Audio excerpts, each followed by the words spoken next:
You stand on the shore of the ocean watching the tide come in. You sense the call of the sea beckoning to take you further.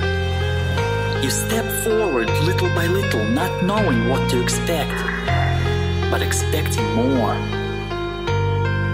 You keep going as the ocean calls you to enter in to deeper waters.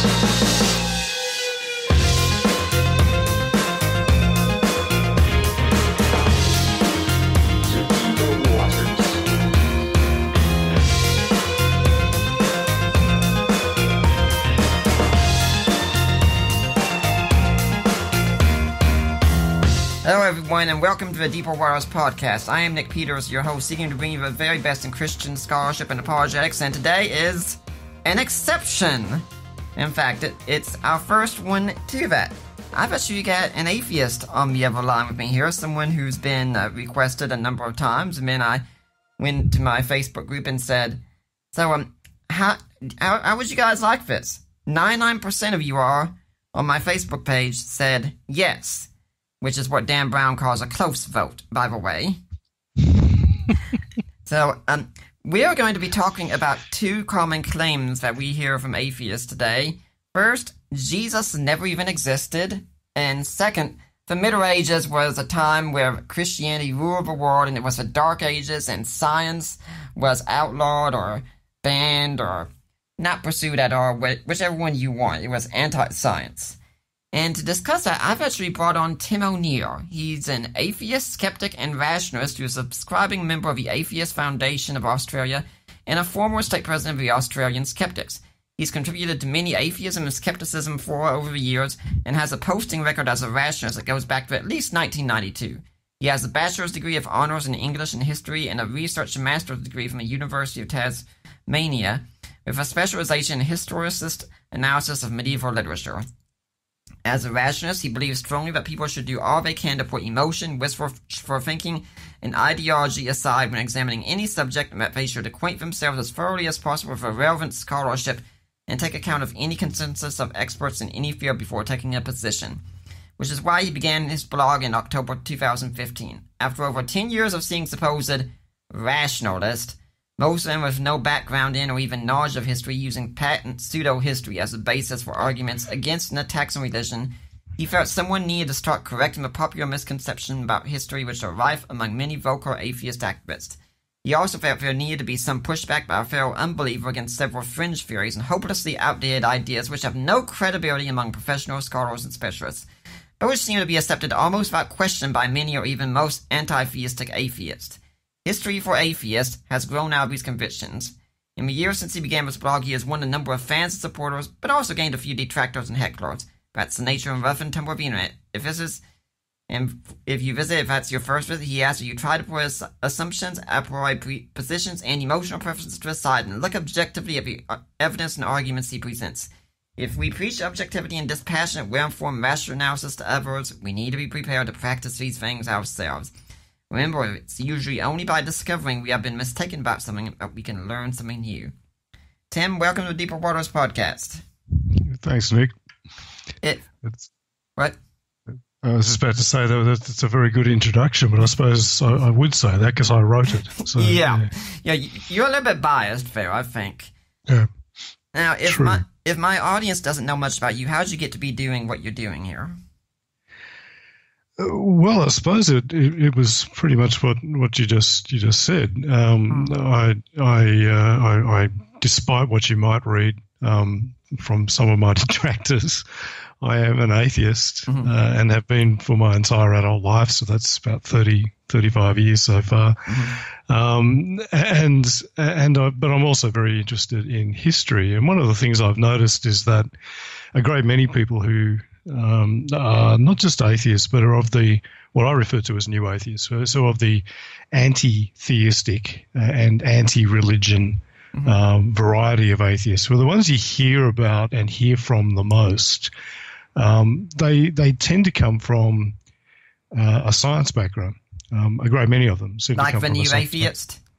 Yeah, that's right. So people like Dawkins and P.Z. Myers and various others, Jerry Coyne. So they've kind of come to their atheism and certainly come to their sort of anti-Christian activism from that background, usually from some kind of encounter with creationism, and they've moved from debunking creationism to debunking Christianity in general, and then to debunking religion. So what I find is that they don't have a very good grasp of history. Yet, despite this, they make arguments against religion based on their rather poor grasp of history, and this is usually based on a kind of a high school level popular culture grasp of the past, which is pretty bad, because most people's understanding of history is fairly rudimentary and is riddled with some myths, and unfortunately most people's grasp of the history of Christianity is extremely poor, and that includes many Christians. So when you've got that combination of general ignorance about history and prejudice against religion, and dare I say it, in many cases, arrogance, it's a pretty deadly combination. And so what I found to my annoyance initially was that whenever I participated on sort of forum that fora online that were dominated by new atheists, I just kept coming across people saying stuff about history that I knew was wrong. Now, even though they were doing it from a position of atheism, which I share, and also from a position of kind of anti-Christian activism, which frankly doesn't interest me greatly, they were saying things that I just knew were historically wrong. And so I started to find myself correcting them in some detail, and often getting them pushing back and telling me that I was a revisionist, and that even though what I was saying was mainstream historical analysis, and they also found that I was repeating myself. So it was the same stuff over and over again. It was the Dark Ages, the medieval period, the medieval church suppressing science, scientists being burnt at the stake, the burning of the Great Library of Alexandria by wicked Christians, the murder of Hypatia of Alexandria by wicked Christians because she was a scientist, the murder of Giordano Bruno by wicked Christians because he was a scientist, and of course the Galileo affair. And the other one that is fairly prominent among these people is a subscription to the Jesus myth thesis. So I found I was just tackling these same topics over and over and over again, saying the same stuff.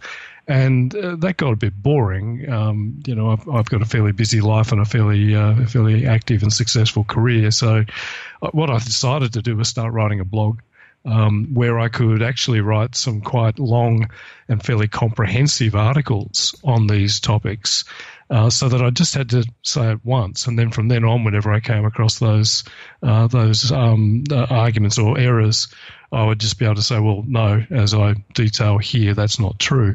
So it started as an exercise in saving myself time.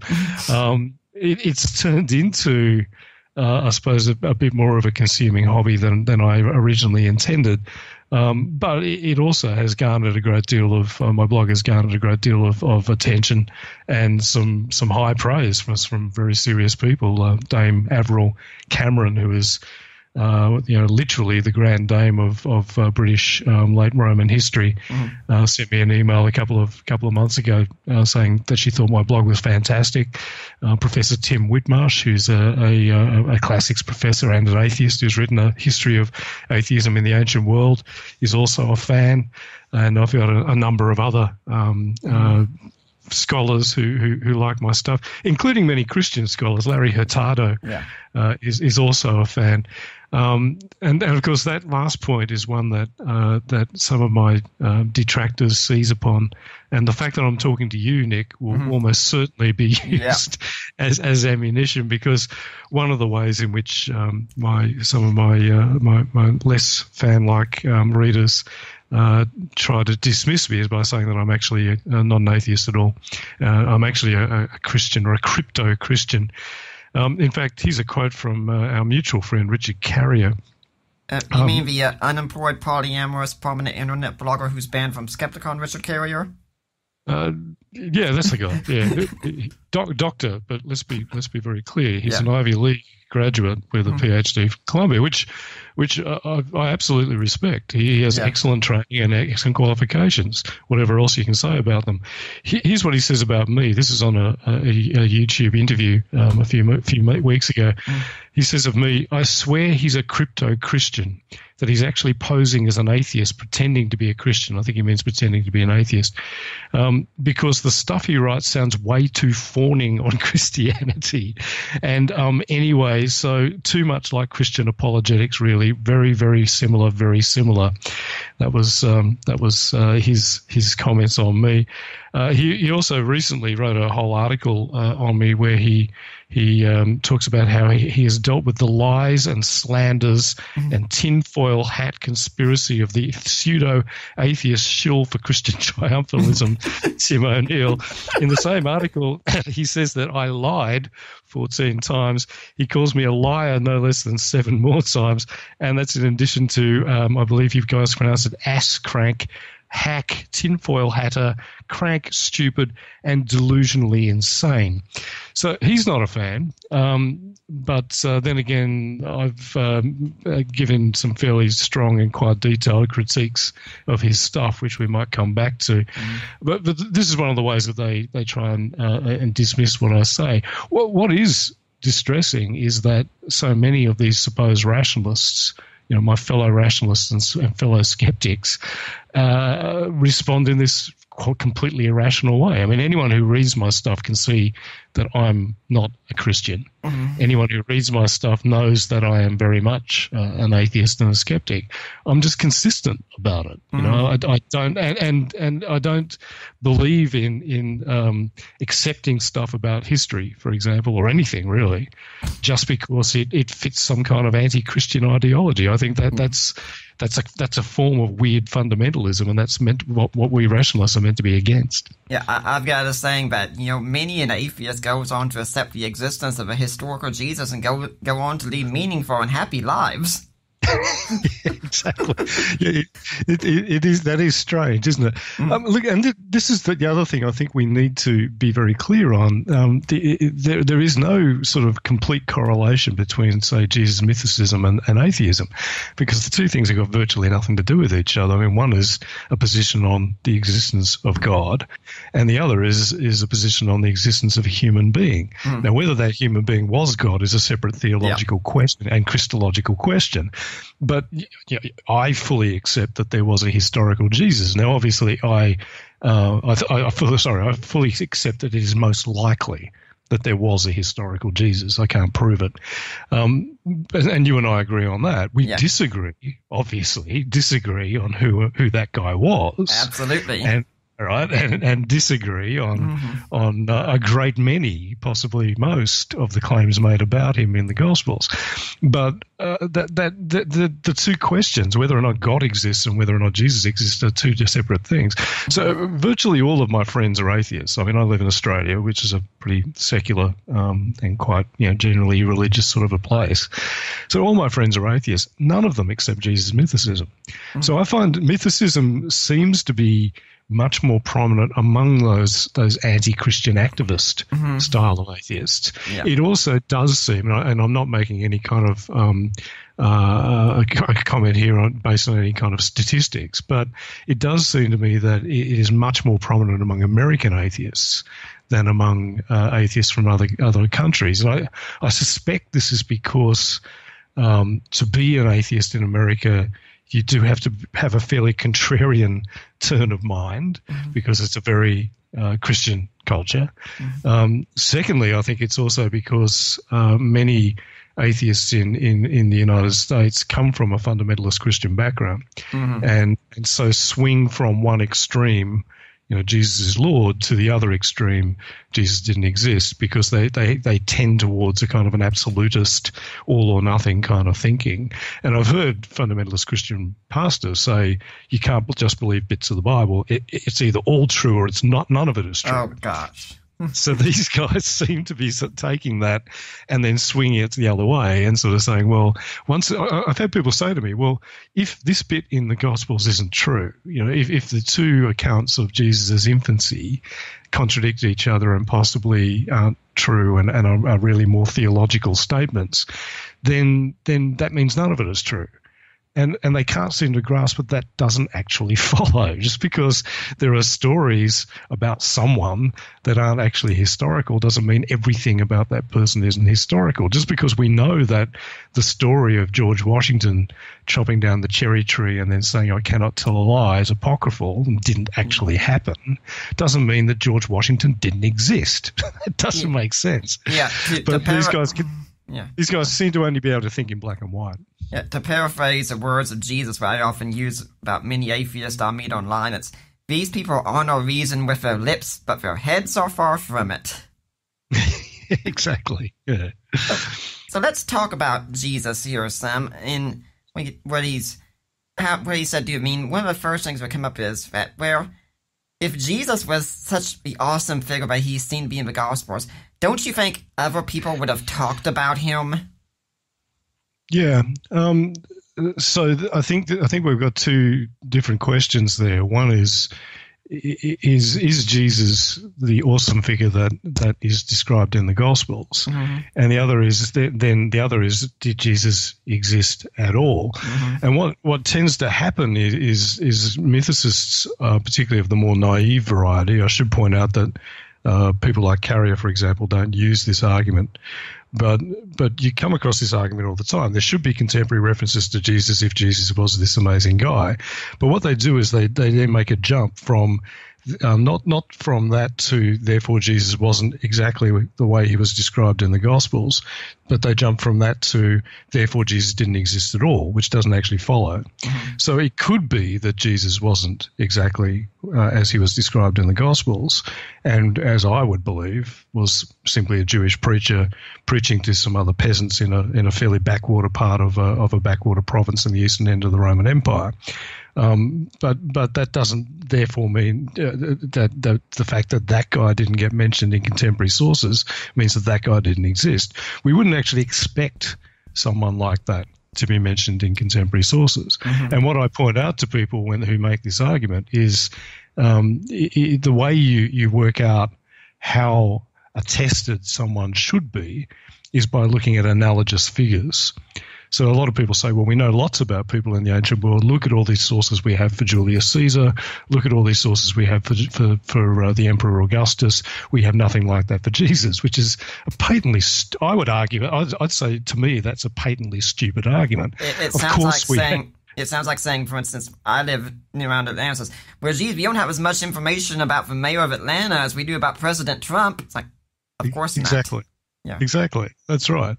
And so what we do is we look at who are the analogous figures for Jesus. And if we look at other early first century Jewish preachers, prophets, and messianic claimants, of whom we have, about 5 or 6 other examples, none of them are mentioned in any contemporary sources. All of them are mentioned in sources written decades later, and virtually all of them are known to us purely from one source, and that's Flavius Josephus's Antiquities.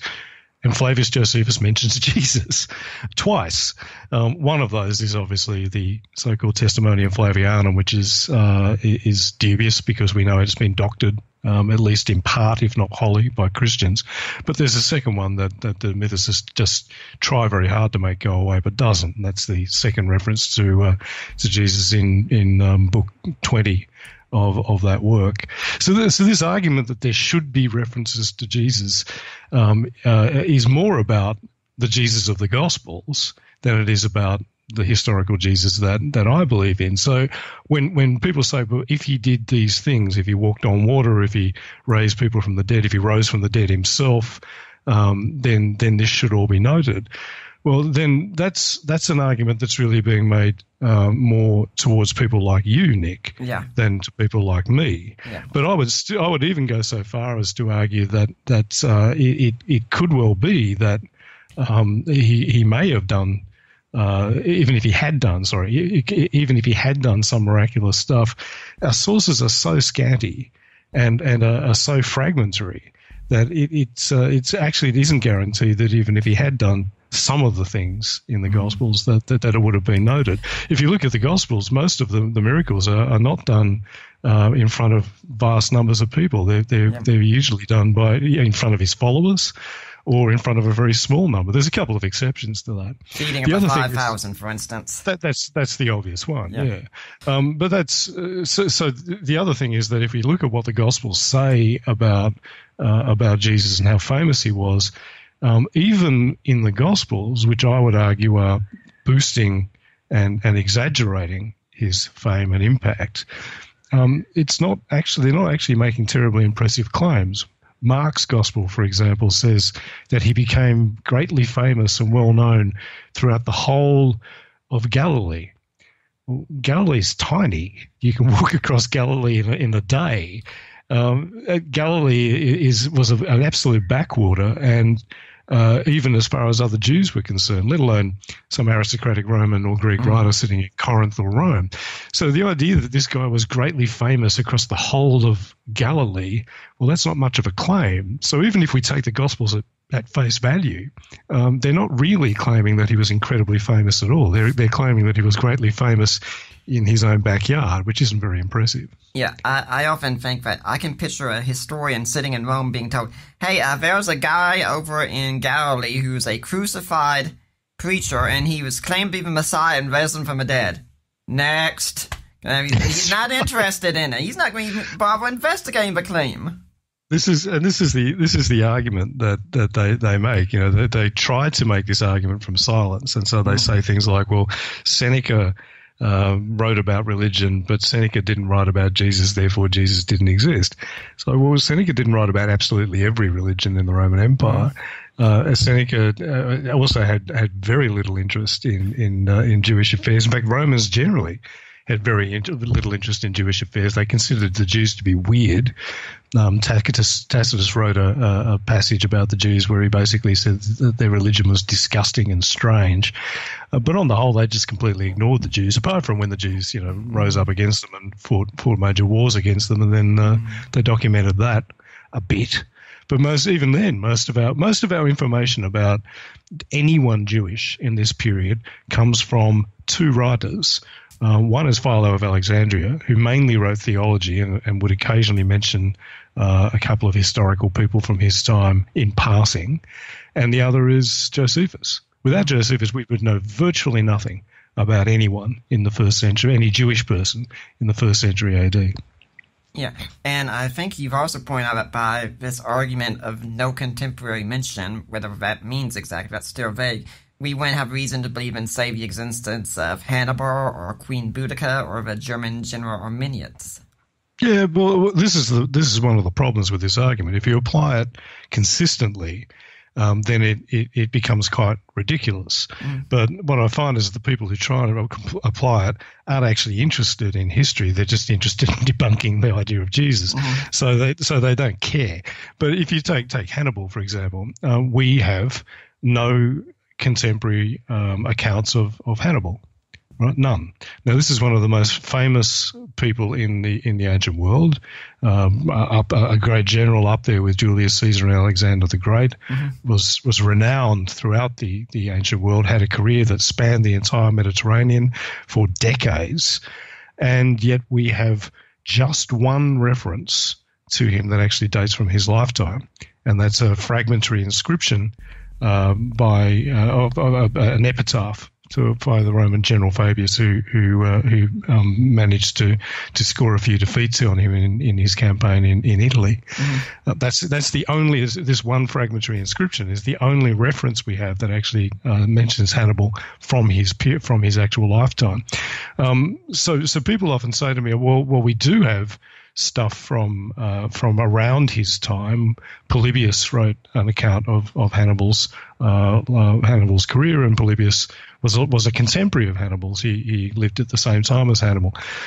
Kind of. Polybius was a teenager when Hannibal died, so their career overlaps, but he was writing about 40, depending on when you date his work, he was writing about 40 to 60 years after Hannibal's death. So if we count that as contemporary, then we should count the Gospels as contemporary of Jesus, because there's roughly the same distance between the death of Jesus and the first Gospels.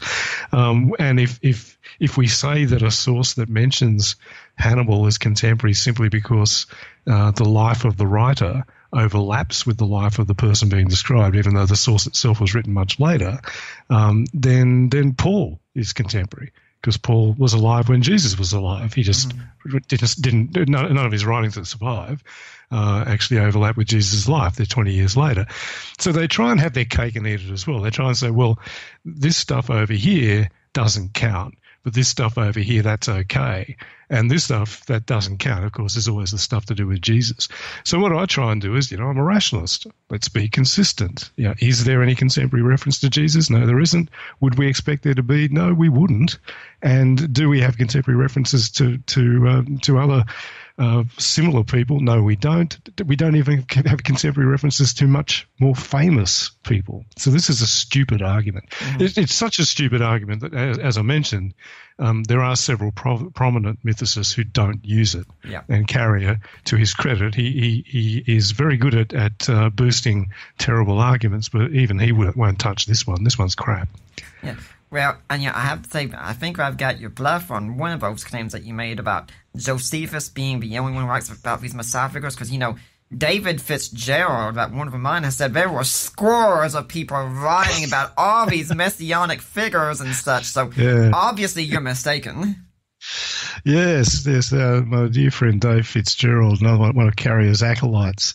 Fitzgerald wrote a book a few years ago called Nailed, 10 Christian myths that show Jesus never existed at all, which he self-published about it was 8 years ago, back in 2010. And he makes this argument. He claims that there were, we should find these references to Jesus because there were scores of writers who even talked about quite minor figures but didn't mention, minor messianic figures and didn't mention Jesus. I wrote a review of that book on my previous blog. It was a book review blog called Armarium Magnum, and I noted that argument. I said, this is garbage. There aren't scores of writers who were writing about minor messiahs and missed Jesus. There are none. So what's he talking about? Fitzgerald wrote a long and rather snarky response to my review, where he tried to bolster this argument, and but just completely failed. He the only way he was able to justify the fact that he didn't actually tell his readers who these scores were was that he wrote a much larger manuscript and he had to edit it down, and so he didn't have room to mention these scores of writers. But even in responding to my criticism and in saying that, he still didn't tell us who they were. And he's been challenged by various people who have read my review and read my responses to his critique, and he's never been able to tell us who these scores are because they don't exist. And basically, he's incompetent. He made a stupid error. But unlike many of these people, he can't admit a mistake and back down. Yeah, I think there's a recurring theme also. You see people like the guy who wrote the book No Meek Messiah and such. I mean, you have Rimsberg's list where people go and they list all these people in history who said nothing about Jesus. And if you're uninformed, that list does look pretty impressive until you start looking at what these people wrote about. That's what's his name? Paulovich, I think, is the guy who wrote that book. The list that he talks about is, I suppose, the best way you could describe it is heavily padded, and it's padded with a whole lot of basically what he's done is taken absolutely every single writer who mentioned anyone or wrote anything in around about the first century. And then just says they didn't mention Jesus, therefore Jesus didn't exist, which is pretty pathetic. If you look at what some of those people write about, I mean, for example, there was one of the guys who he mentioned said should have mentioned Jesus. The only thing that guy wrote was a book on gynecology. So I suppose we could imagine a scenario in which that guy could have worked Jesus into a book about gynecology. He wanted to write about the virgin birth, which I do affirm. Yeah, true. There was another one that I really liked. You mentioned one writer, that a guy called Decimus Valerius Asiaticus. He said should have mentioned Jesus. The only writing we have from Decimus Valerius Asiaticus is a letter that he wrote to someone about a stolen pig. Again, I'm not sure why a letter about a stolen pig written at the other. The herd of pigs that went over the cliff after the demoniacs. He should have talked about it. Maybe that was where his pig went. I'm not absolutely clear where Decimus Valerius lived. I don't think it was anywhere near Galilee, so I think that one's unlikely. But yeah, this is the level of stupidity that some of these people have to get to. Now, again, I should stress that not all mythicists make arguments this dumb, yeah. But the problem is far too many of them do, and the fact that they have to resort to such dumb arguments should be ringing a warning bell for anyone who calls themselves a skeptic. Now, you talked about Paul giving a contemporary source, but the thing is, Paul doesn't really say anything about the life of Jesus, does he? I mean, isn't that strange? Yes, there's another one of those arguments.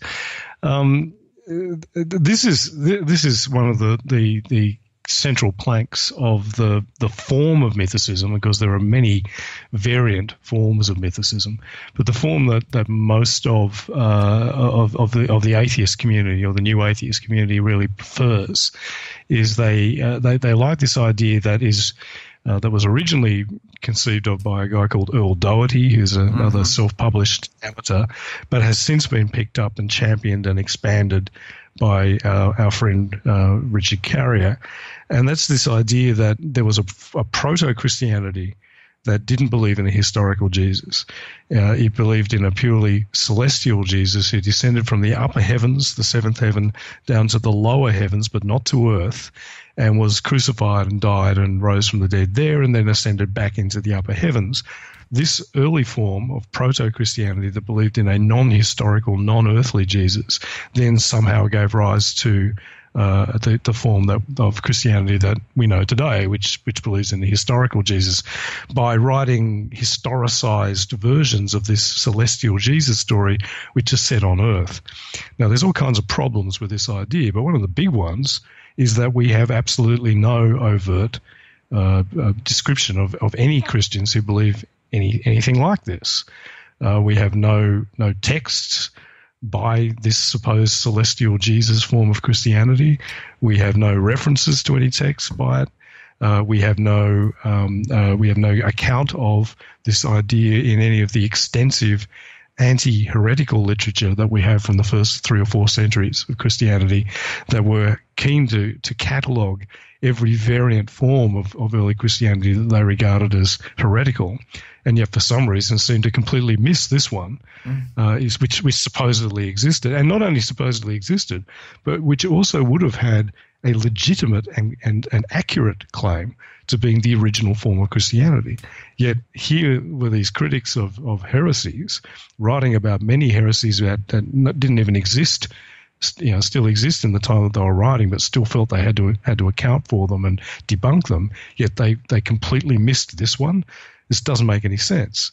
Ditto, we also don't have any references to this early, celestial proto form of Christianity that supposedly existed in any of the arguments that we know of from pagans and Jews that were being made against Christianity, and about which we have books by Christians written in response.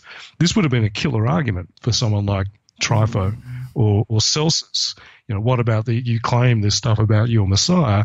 What about these other Christians over here? Or what about these other Christians a few centuries ago who didn't even believe that he existed on earth at all? How do you account for that? That would have been a good argument, yet we don't find it being used.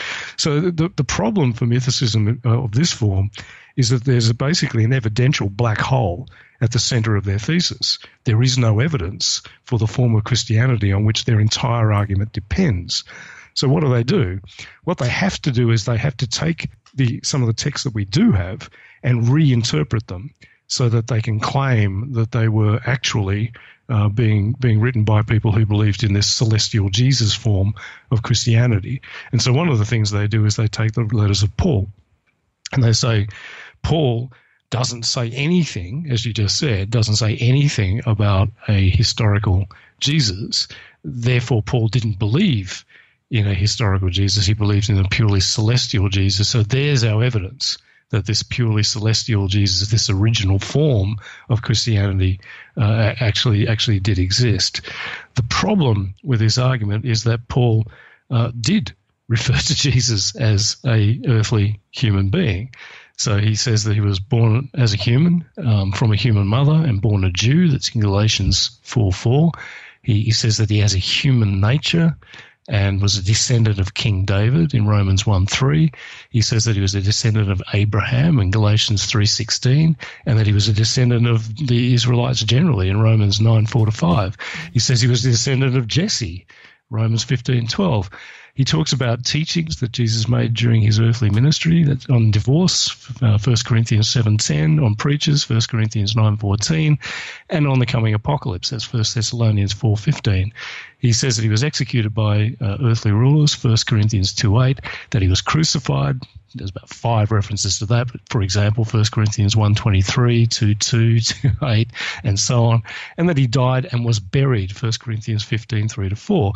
And then he says that he had an earthly physical brother called James, who Paul himself had met, Galatians 1:19. So it's extremely difficult for mythicists to try to sustain this idea that the guy who wrote all that didn't believe that Jesus was a human being, didn't believe that Jesus was on earth, and didn't believe that Jesus had a brother, because Paul met his brother. But obviously the mythicists have arguments that try to explain all that, but they're terrible arguments. As Bart Ehrman says, if Jesus never existed, his brother would probably know it. That's right. But of course, Bart Ehrman is a bad man, according to the mythicists. They hate him because he doesn't buy their garbage. So but yes, Bart makes a very good point. I've written a fairly detailed argument on the reference to James and Paul meeting, because the thing about that one is, it's not like Paul is saying, I'm great because I met the brother of the Lord. In fact, he has to kind of admit that he met James, and because it actually kind of undercuts the argument that he's making in the first chapter of Galatians. So for those who maybe haven't read Galatians recently, he's writing to the Galatians to say, don't listen to those guys from Jerusalem who are telling you that I'm some kind of subordinate second-rank apostle, and so you don't have to pay any attention to what I'm saying. I got my teaching directly from revelation from Jesus and from the risen Lord, and I didn't get it from any of those guys. But then he has to say, well, yeah, but after I'd converted to Christianity, I did go to Jerusalem, but I didn't talk to any of those guys. And then he has to say, well, yeah, I did talk to Cephas, that's Peter, and to James, the brother of the Lord. But apart from that, I didn't talk to any of those guys. So the admission that he met Peter and that he met James, Jesus' brother, is a reluctant one. So it's not like he's making this up. So one of the ways the mythicists try to dismiss this is say, well, he doesn't mean brother literally, and point out correctly that Paul does often use the word adelphos, brother, in a figurative way to refer to other Christian believers. The problem is that the relevant phrase that we're talking about here is quite specific, and that's brother of the Lord. And there are actually 2 places where he uses the phrase brother of the Lord, and one of those is here in Galatians 1:19, referring to James, and the other is in 1 Corinthians, where he talks about the brothers of the Lord. Chapter 9. That's the one. Yeah, 1 Corinthians 9:3-6. So the problem is that this specific phrase seems to have a very specific meaning, and in both these cases, in both 1 Corinthians 9 and in Galatians 1:19, he mentions this brother or these brothers of the Lord alongside other Christians. So Peter appears in both passages. So obviously Peter is not in the same category as this brother of the Lord in Galatians, or these brothers of the Lord in First Corinthians. So there has to be a subcategory of believers in some sense that is encapsulated by this phrase, brother or brothers of the Lord. So this is where Mythicists really start to tie themselves in knots, because they can't deny that. So they have to come up with a way in which there is a subcategory of believers who can be called brothers of the Lord, but who aren't Jesus' siblings. And the arguments that they use are convoluted in the extreme and get cut to pieces by Occam's razor. All you need to do is look at the evidence. The Gospels talk about Jesus having brothers. One of those brothers is called James. The book of Acts depicts Jesus after Jesus' ascension into heaven, the brothers being among the believers in Jerusalem. And then later in Acts, there's a guy called James who's sitting alongside Peter as one of the leaders of the Jesus community in Jerusalem. Then we've got centuries of tradition that James was the first bishop, the first overseer of the ecclesia of the assembly in the church in Jerusalem. So all the evidence lines up that the guy that Paul is talking about is Jesus' brother. And you can't have a brother if you don't exist. So I'm summarizing a lot of argument, and the Mythicists have, of course, very detailed counter arguments, detailed, convoluted, and they basically fail. So if anyone wants to have a read through my article in my series on Jesus mythicism is called Jesus Mythicism 2, James the Brother of the Lord. It's long, as all my articles are, but if you want a comprehensive debunking of the mythicists' claims about this, that's what you'll be able to find. Of course, all the other claims that they make about Paul's references to Jesus that seem to be references to an earthly Jesus are equally convoluted and equally unsuccessful. So let's take the one in Romans where he talks about Jesus being a descendant of King David. Now that's pretty hard to get away from. You can't be a descendant of King David unless you're a human being. I mean, can you think of any way in which Paul could say he is descended from the seed, is the actual word, sperma, of David? That doesn't mean that he was a human being who was descended from David. He even says according to the flesh. So he's saying in his human aspect, katasaka, according to the flesh, in his human aspect, he's a descendant of King David. The text seems absolutely clear. That's how pretty much everybody, Christians, non-Christians, translates that passage. Can you think of any way in which it could mean anything else? Sadly, the only way I can is because I've actually read Richard Carrier's book on the historicity of Jesus, where he talks about something like the heavenly sperm bank or something. Ah, yes. And this is the one. I mean, sometimes I struggle to find examples to show people how stupid some mythicist arguments can be. So this is my go-to one because it is so patently hopeless. What he says is, I won't go into it in great detail. I could, and I'm going to be writing an article about this in the future. But effectively, he says that the key word, genomenu, doesn't mean to come into being. So the key word there is he came into being from the seed of David according to the flesh. That's the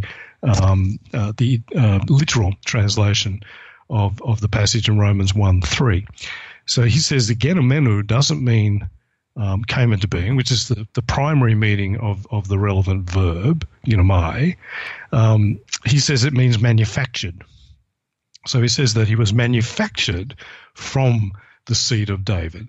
Now, his argument for it meaning manufactured is fairly convoluted, but he goes to 1 Corinthians 15:45, where Paul says that Adam became the first man, and there we find another form of the same verb, genomai. So there we find egeneto,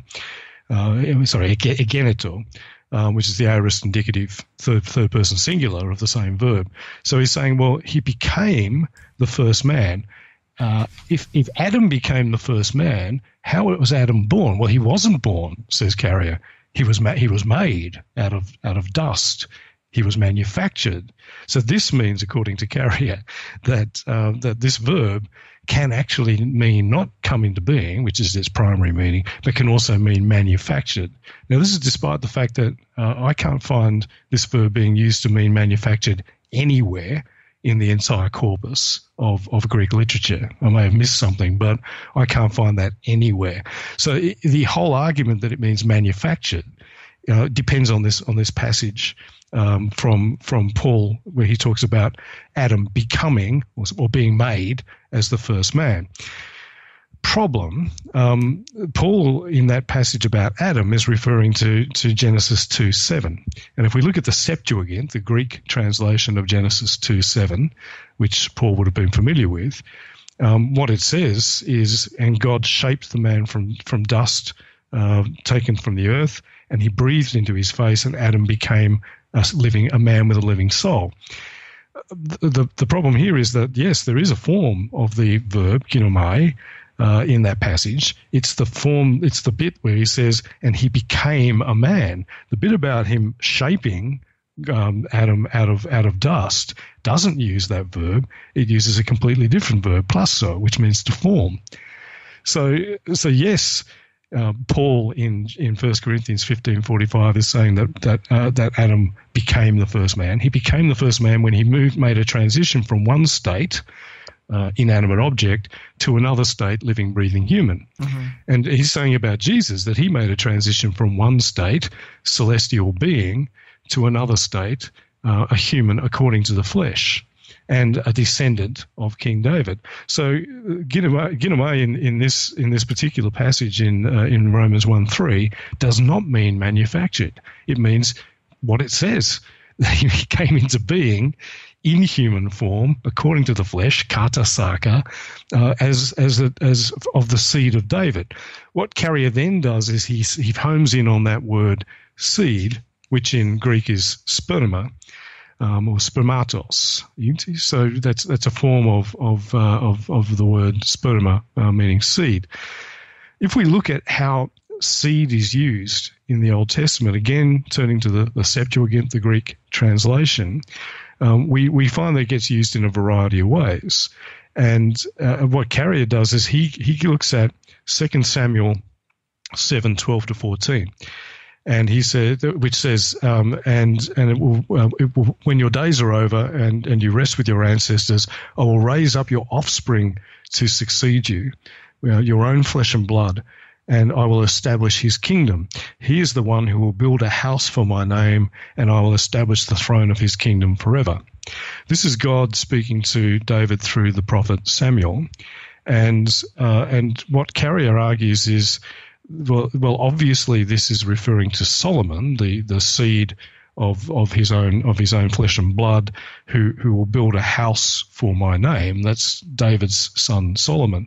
But Carrier says this could be a pesher, referring to the Messiah. Now, for those who aren't aware, a pesher is a text taken from the scriptures, which has one meaning in its context, but which can be given another meaning out of that context. So he's arguing that what Paul is doing is taking this reference in 2 Samuel and making it into a pesher about the coming Messiah.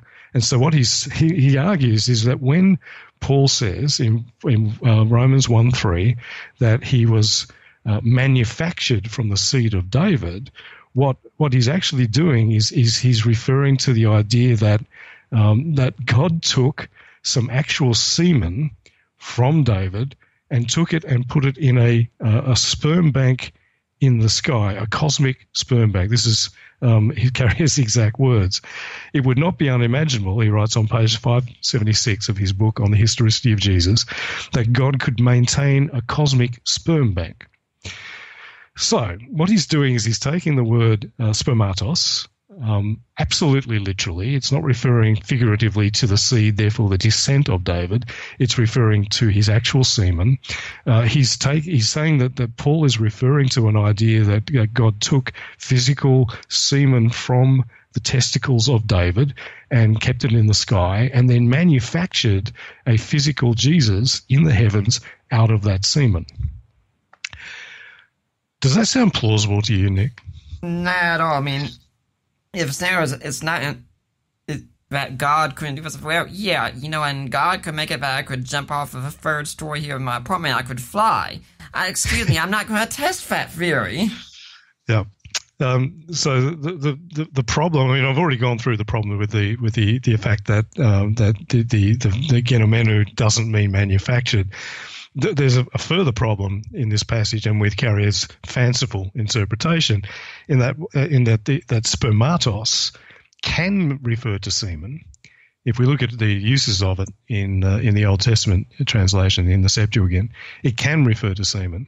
And so in those passages in Leviticus about purity laws and about discharges during the night and all that stuff, making you impure, that's the word that gets used. It can be used quite literally to refer to seeds of plants or nuts and seeds of plants that can grow into a plant or a tree. But if we look at about 75% of the usages in the Septuagint, what we actually find is that it is usually used figuratively to refer to descent or descendants. So it's a figurative term meaning not literally seed, but I am of the seed of my father Brian.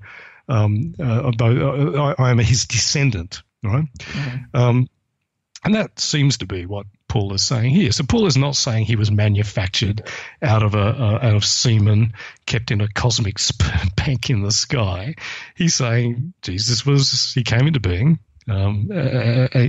according to the flesh as a descendant of David. In other words, he was, in his human aspect, Paul believed he had a heavenly pre-existence. In his human aspect, he was a descendant of a human king. He was a human being. The problem with Carrier's argument, apart from the linguistics, is that there is no reference nowhere else in Paul's writings, nowhere else in any writings from the period, nowhere else in any early Christian writings, nowhere else in any Jewish writings of the time or before, to this cosmic sperm bank idea. It comes purely from his incredibly fertile imagination. This is the level of stupid argument that mythicism has to descend to when you get down into the details of the evidence. And this is why Occam's razor slices it to pieces. No one I know who I've taken through this argument has been able to say, yeah, Carrier's interpretation sounds more likely to me. Yet Carrier, within the space of a page, goes from saying, well, maybe this is what Paul is saying. That's on page 576. A page later, he says, the notion of a cosmic sperm bank is so easily read out of the scripture and is all but required by the outcome of subsequent history that it is not an improbable assumption, full stop.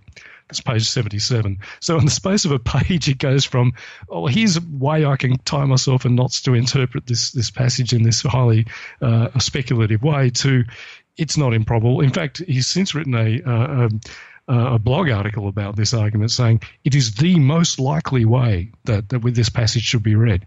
Note that no one other than Carrier reads this passage and has ever read this passage in this bizarre way. This, ladies and gentlemen, is mythicism. And this is why I, as an atheist, a skeptic, a complete non-Christian, just look at it and laugh. It's garbage. Yeah, but let's talk a little bit also about Josephus, since you mentioned him. I mean, the second one, it's usually very difficult to come by, but the first one, so many people say, well, this is obviously a total forgery, and this is what all the scholars of Josephus know. Yeah, well, there is a reason I tend not to put a lot of weight on the first reference to Jesus in Josephus, the so-called Testimonium Flavianum, which is in Book 18, and that's that a credible and solid case can be made that it is a wholesale interpolation. So this is the one that says around about this time there was a man, if indeed he could be called a man, called Jesus, and he was the Messiah, and he was crucified, and that his followers saw him again on the third day, and the Christians, the sect of Christians that are named after him exist down to this day. Now, a credible case can be made that this is a wholesale interpolation because there's no way that Josephus said he was the Messiah, he was the Christ. There's no way that Josephus said that his followers saw him on the third day. In fact, even the phrase "the third day" doesn't even make sense for a non-Christian to be talking about. Well, what does he mean, the third day? 3 days later? What does that refer to? It's unlikely, though possible, that Josephus believed that Jesus was a doer of wondrous works. Though he does say, the word he uses there is paradoxa, which means works which are difficult to interpret. And he also talks about other people doing miracles, other people that he did believe did miracles, using the same term. So there are certainly bits in this passage which are clearly not written by Josephus. And this passage has obviously, and all scholars, Christian, non-Christian, atheist, Jewish, agree that those two elements, he was the Messiah and they saw him on the third day, have been added later. So a credible argument can be made, given that, a credible argument can be made that the whole passage is an interpolation. And there are good reasons, I don't find them absolutely convincing, but there are good reasons to think that may be the case. It doesn't get quoted before about the 4th century, and there's stylistic elements in it and linguistic elements in it which are not Josephine. But a credible argument can also be made that it is not a wholesale interpolation, that those elements I just mentioned have indeed been added, but they were added to an original reference to Jesus. And there are strong arguments made by Steve Mason and other Josephine scholars that there are elements in this passage which are actually distinctively Josephine and are not found in pre-4th century Christian writings. So a credible argument can also be made that it is partially authentic and has simply been added to. And that's actually the position held by the majority of Josephine scholars, many of whom are Jews, by the way, so it's not like they're just trying to prop up the existence of Jesus. But I tend to avoid the Book 18 reference as any kind of evidence because I think it's a moot point. I think while a strong case can be made for wholesale interpolation, I don't think that's actually true. I'm more inclined towards the partial authenticity side of the argument, but I think it's just too uncertain to really put too much emphasis on it. Mythicists, of course, say that it's a wholesale interpolation, and I regularly come across mythicists online who just say it's been proven that it's a fake. Well, that's not true. In fact, the majority of scholars think that it's partially authentic. But I tend to avoid that one altogether. I'm happy to move on to the other one, but anything else you want to kind of say about the book, the Testimonium, the book 18? Let's move on to the other one. Okay, this is why I put much more emphasis on the book 20 reference to Jesus. It's the book 20:200 reference. So in book 20, Josephus is not talking about Jesus at all. He's talking about a political event that happened in his lifetime. He was about 25 or 26 at the time, and he was living in Jerusalem. And possibly had just come back from his first diplomatic mission to Rome, where he was, as a young aristocratic Jew of a priestly family, was sent on behalf of the Jewish priesthood on an embassy to the Roman Senate. And he tells us that around about this time, the high priest Hanan ben Hanan, or Ananus, was deposed because he had performed some illegal executions.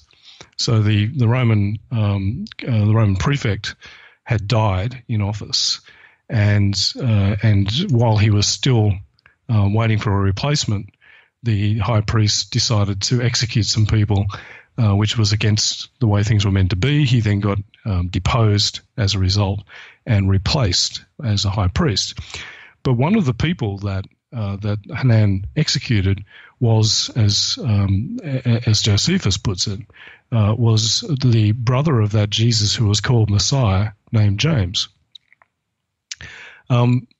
This seems to pretty much everyone to be a pretty clear reference to guess who. Now, the mythicists really have to work very hard to explain this one away, because here we have James again being referenced.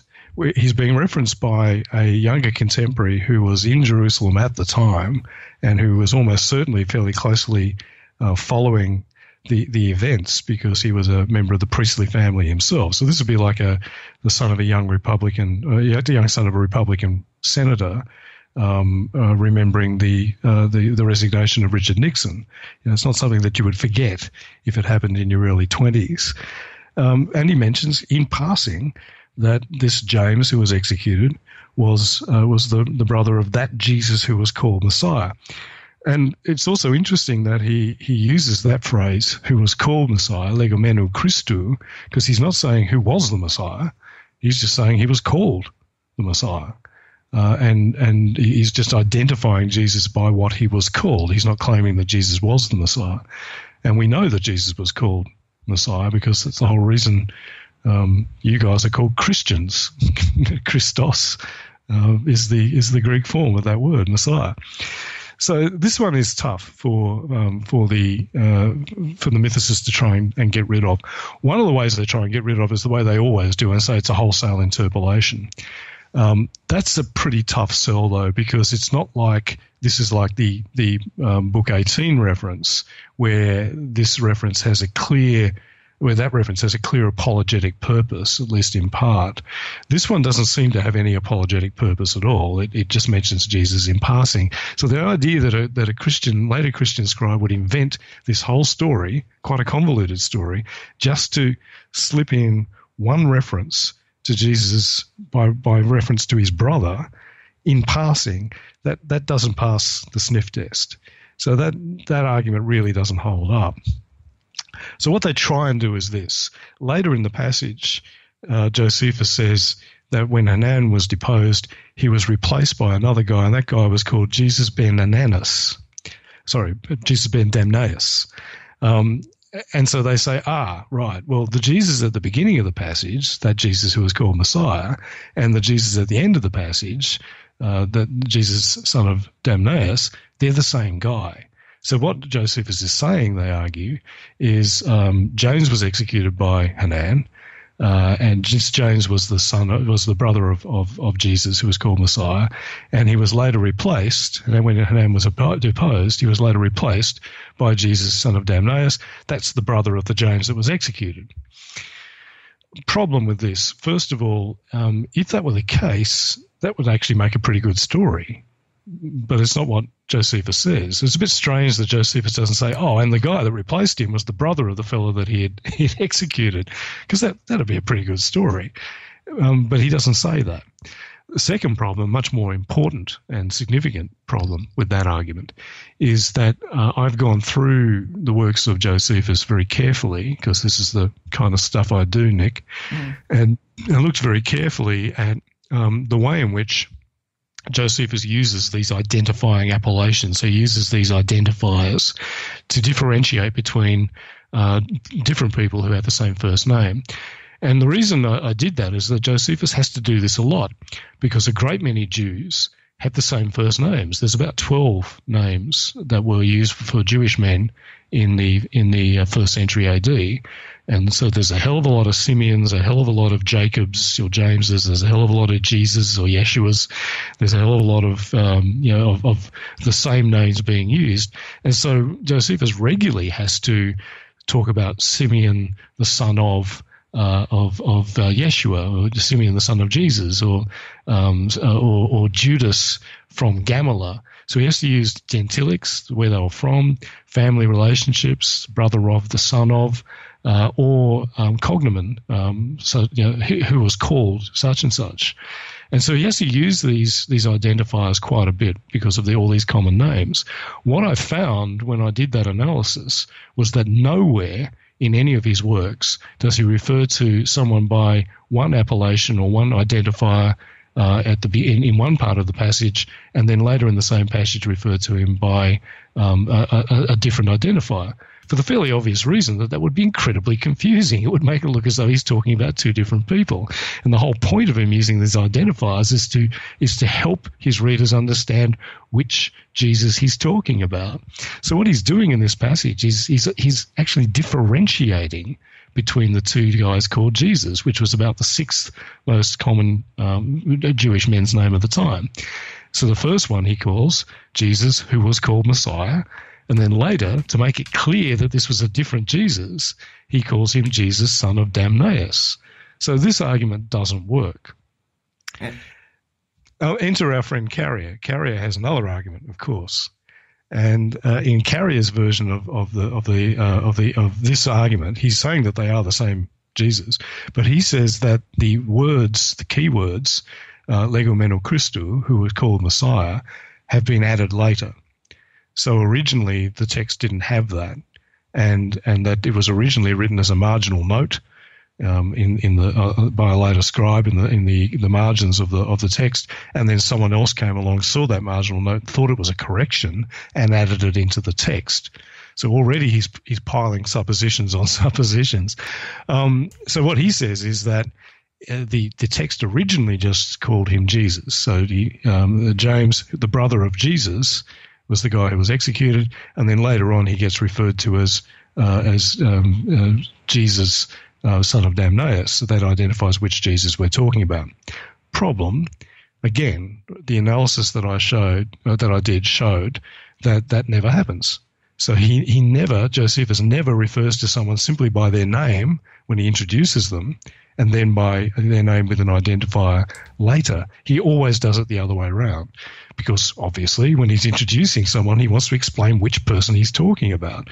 So in this passage, if that was what he was doing, Josephus, if he followed his consistent pattern, and I looked through all of his works, he would say that he executed James, the brother of Jesus, son of Damnaeus, and then later on, if he referred to him again, he would refer to him simply as Jesus.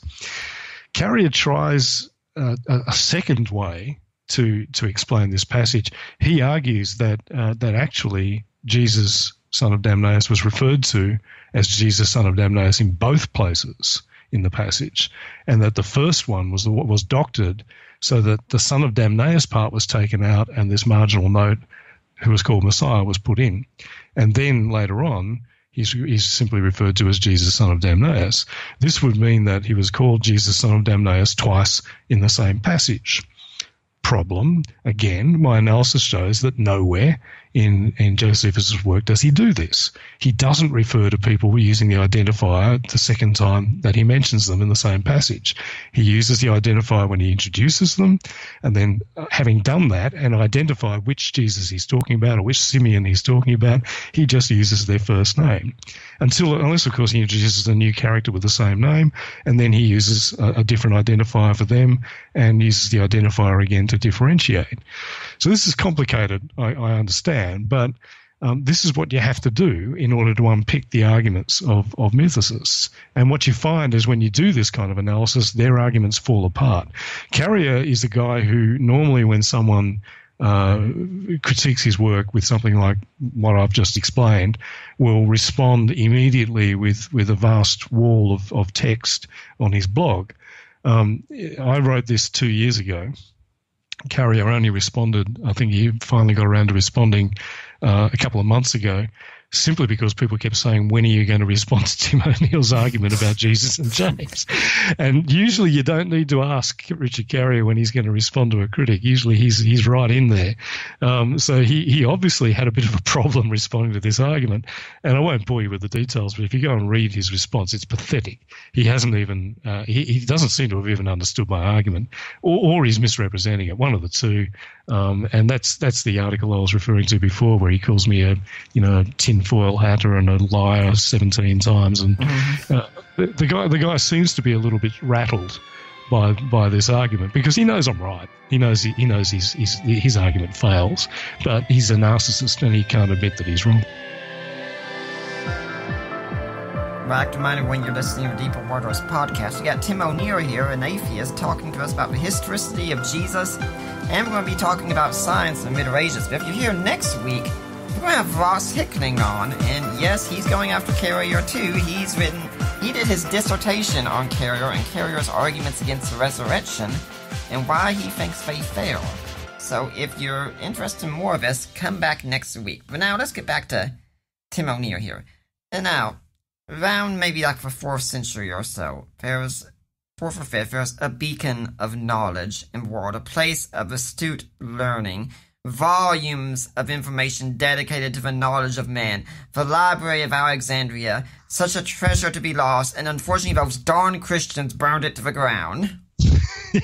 Yes, you guys have got a lot to answer for. How dare you burn down the Great Library of Alexandria? And I'm writing a series of articles on my blog called the Great Myths series. And so the fifth in my series is quite a long article on the destruction of the Great Library of Alexandria. And this is, if there's probably a myth that kind of encapsulates all of the themes of the kind of bad history that a lot of atheists subscribe to, it's this one. Once upon a time there was the Great Library of Alexandria, and it was this huge repository of all the knowledge of the ancient world. But along came the Christians, and the Christians hated ancient pagan knowledge, and so they burned down the Great Library of Alexandria at the end of the 4th century, and thus we lost huge amounts of wonderful science. And if it wasn't for that, we'd all be living on the moons of Jupiter or something, or flying in flying cars or some crap. So because they plunged us into a 1,000-year dark age as a result, the Middle Ages was the result of the burning of the Great Library of Alexandria, and so Christianity is bad. This is a great little story, and it's one of the classic fairy tales of positivist Enlightenment thinking. It's largely complete crap. There was certainly a great library. We all know that. And it most certainly was an enormous repository of ancient learning. It would be great if just a fraction of the material that it contained survived, because I love ancient history, and a whole lot of works that I would love to read would almost certainly have been kept there. But Christians did not come and burn it down in the 4th century. It was not somehow the sole repository of ancient learning in the ancient world, which is patently a stupid idea anyway. It was not actually a particularly prominent center of what we would call science. It wasn't even a center of ancient proto-science in particular. It was a center of learning generally, including that. And its loss did not set back the history of science and technology by any significant extent. So, what was it? Well, it was a temple to the 9 muses. What we call the Great Library of Alexandria was the book collection of the Museion, which was this temple built by the Ptolemaic kings, the successors to Alexander the Great, who succeeded and inherited the Egyptian part of Alexander's empire and became kings there for several centuries. So one of the early Ptolemaic kings, either Ptolemy I Soter or Ptolemy II Philadelphus, founded the Museion and began to collect books. The Museion was not just a temple; it was, like many temples to the Muses, was a center of learning, and it was attached to the royal palace in the royal quarter down near the waterfront of Alexandria. It was almost certainly the largest library in the ancient world. There's no doubt about that. How big it was, though, that's another question. And you often read, particularly in hysterical versions of the destruction of the Great Library by Christians, that it contained 500,000 books, or 700,000 books, or 700,000 scrolls, or 500,000 scrolls. The problem with that is that those two numbers are two of a very wide range of numbers given in ancient sources for the size of the library. So we've got Ammianus Marcellinus saying that there were 700,000 scrolls there, and we've got Aulus Gellius saying the same thing. But then again, we've got Seneca the Younger saying it was 40,000. And then we've got Isidore of Seville writing much later saying it was 70,000. Then we've got 490,000. We've got 400,000 in Orosius. We've got 200,000 in Aristeas. The fact is, no one knew how big it was. And this is why the numbers are all over the place. It's not like we've got lower numbers in the earlier references and higher numbers in the later ones, so the library was growing over time. the numbers, some of the numbers are huge at the beginning and small at the end. There's no pattern here. And so most reasonable historians on this topic say basically we have to take any of these figures with a grain of salt. What we do know is that the Great Library of Alexandria had a number of rivals around the Roman world, one of which was the Great Library of Pergamon, which was another successor state of the Alexandrian Empire. And the Great Library of Pergamon and the Great Library of Alexandria were kind of like rival universities to get today. They kind of poached each other's students and tried to sort of stifle each other. So the Great Library of Pergamon was apparently a serious rival to the Library of Alexandria. And we've got a rough idea of how big the Great Library of Pergamon was, and it's kind of in the tens of thousands of scrolls, probably about 30,000. So if it was a serious rival to the Great Library of Alexandria and it had about 30,000 scrolls, the Great Library of Alexandria couldn't have been 100 times bigger than that or more. That doesn't make sense. So it's more likely that the Great Library was maybe 40 to 50,000 scrolls. That's not 40 to 50,000 works, by the way, because one work could be over 30 scrolls, or a single scroll could contain 2 or 3 short works. So it doesn't give us an idea of how many actual texts were in it, but it does give us a bit of an estimate as to how big it was. 40 to 50,000 scrolls is still huge and still makes it almost certainly the biggest library in the ancient world. But the other thing that I just mentioned there was that there were all these other libraries in the ancient world. And of course, we know there were hundreds of them, some of them quite large. Pergamon was one of the most famous. The Great Library of Celsus in Ephesus was another one. There was also an enormous library in the Forum of Trajan, which was built in the early 2nd century, which was also substantial. So we know that one, for example, probably held, because we can look at its archaeological footprint, held about 20,000 scrolls, and that was considered an enormous library at the time. So because there are all these other libraries scattered around the ancient world, the idea that the destruction of one, the Great Library of Alexandria, somehow wiped out all the knowledge of the ancient world is clearly stupid. That doesn't make any sense. And there's no evidence that the stuff that was held in the Great Library of Alexandria was somehow substantially different to the stuff held in these other libraries. So, yeah, we have lost a whole lot of, most of the works of the ancient world. That's just the nature of, unfortunately, the nature of the passage of history. But the idea that the destruction or the end of the Great Library of Alexandria set back human knowledge, it's a neat little story, but it just doesn't make any sense. What about science being done at the Great Library? Well, they were certainly doing the kind of science that the ancient Greeks did, which was, I usually refer to it as proto-science. They called it natural philosophy. It wasn't modern science in that it wasn't consistently based on measurement, experiment, observation. It wasn't consistently empirical. It could be, but it wasn't always. And it didn't use the modern scientific method. It sure as hell didn't use modern methods of publication, peer review, and critique. So it was a kind of proto-science, but it was much more a kind of a branch of philosophy. So some people who talk about what was going on at the Great Library, they say they came up with atomic theory. Well, they came up with the concept of atoms, which was a philosophical, metaphysical concept about, well, what do you get if you divide a piece of matter and keep dividing it? At what point can you stop cutting the piece of matter? There must be an end point, or would it go on forever? And so they believe that they came to believe that there was a point where you came to a particle that was uncuttable, which is what atomos, atoms, means. Does that mean they came up with atomic theory? No.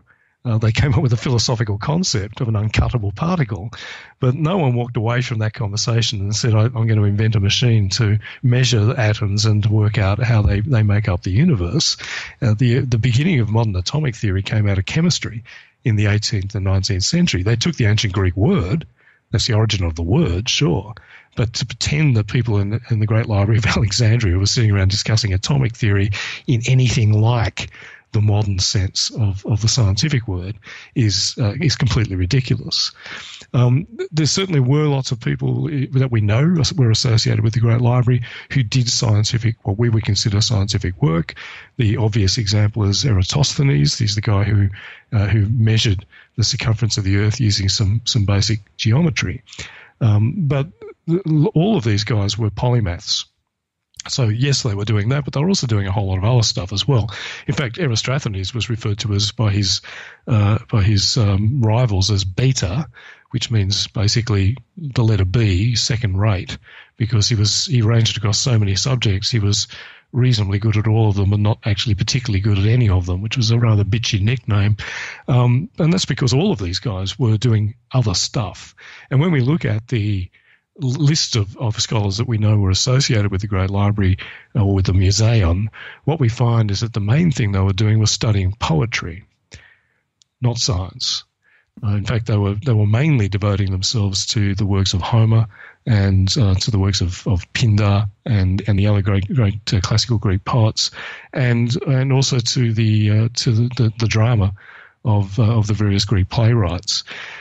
So they weren't sitting around designing flying machines. And that's because ancient Greek proto-science wasn't connected to technology in the way in which modern science is. So modern scientists, I know some scientists who are theoretical physicists who get quite frustrated when people say, yeah, well, that's all great, but what do you do with it? For most modern people, science is meant to lead to technology. That's the whole point. Whereas in the ancient world, their proto-science was much more of a branch of philosophy. There were some exceptions. There were certainly some proto-scientists in the time who tinkered with machines. Hero of Alexandria is one. But there wasn't the same sort of link between natural philosophy and technology that came about in the early modern world and then gave rise to the science-technology nexus that we have today. So this is why they went designing flying machines. So the idea that the end of the museum meant that we didn't get to fly to and live on the moons of Jupiter is fanciful as well. They weren't on the brink of some kind of scientific revolution. They sure as hell weren't on the brink of some kind of industrial or technological revolution either.